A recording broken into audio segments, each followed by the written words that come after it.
Since the Brood War has happened, Kerrigan and her Zerg have essentially pulled back. We haven't heard from them in 4 years, other than little skirmishes. We put out a trilogy of books called the Dark Templar Trilogy over the past couple years, so clearly Kerrigan and the Zerg have been doing stuff, but on the grand stage of galactic machinations, she's been pretty quiet.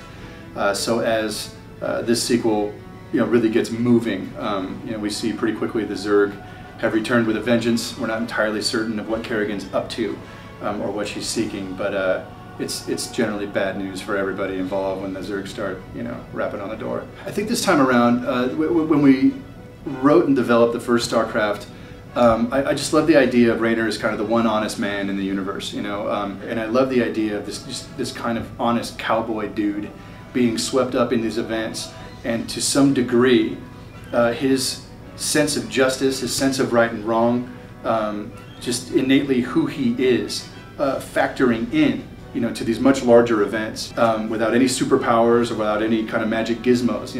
This one dude made a difference. In some ways, Ariel and Tychus were actually built to almost be the angels on either shoulder, like the little devil and the little angel.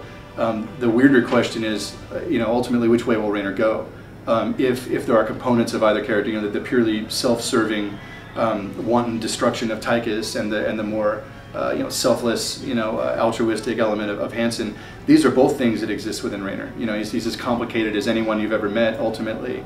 And while we ultimately know what he's after, what shape will his journey take? Just the idea of these kind of simple humans in the middle, that aren't always the most honorable, or effective, trying to scrabble for their identity in the middle is structurally something I really like about Starcraft.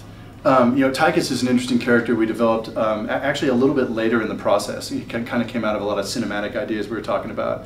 And Tychus essentially is an old war buddy of Raynor's. They go back a ways from their army days, which did not end real well. So they haven't seen each other in many years.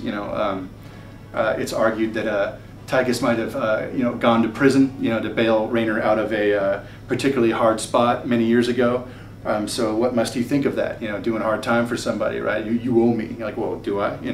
It's an interesting curve between them, and how that plays out. It will be evident over the course of the campaign. I think if we had taken this storyline and broke it down into novels, it could probably be fit into 3 long freestanding novels. It would best be served as probably something more like 9. That sounds crazy, but it's kind of crazy. It's quite big. But my favorite part, while I can't tell you what it is, I love the ending of this story. The ending of Wings of Liberty is one of my favorite moments that we've worked on in any capacity in any franchise that Blizzard has done. I love the ending of this game.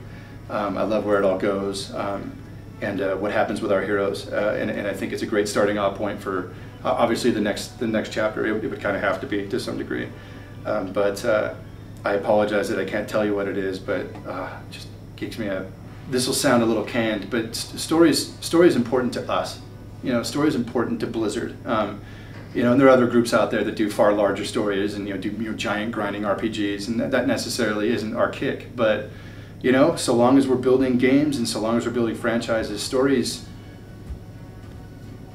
so important. In terms of like anyone can get off on a game. And we always hope that our design's very sound and that our balance is very sound. But I've just always felt since I was a youngster that if you can provide an emotional context for the game artifice, right, you've achieved something on a whole nother level, in terms of someone responding to the product or responding to the game flow itself. Just want people to care, about the product ultimately, and the best way is just story, because we all get story. Story is pretty universal, and as long as we're at the con, we're gonna push that way no matter what product it is.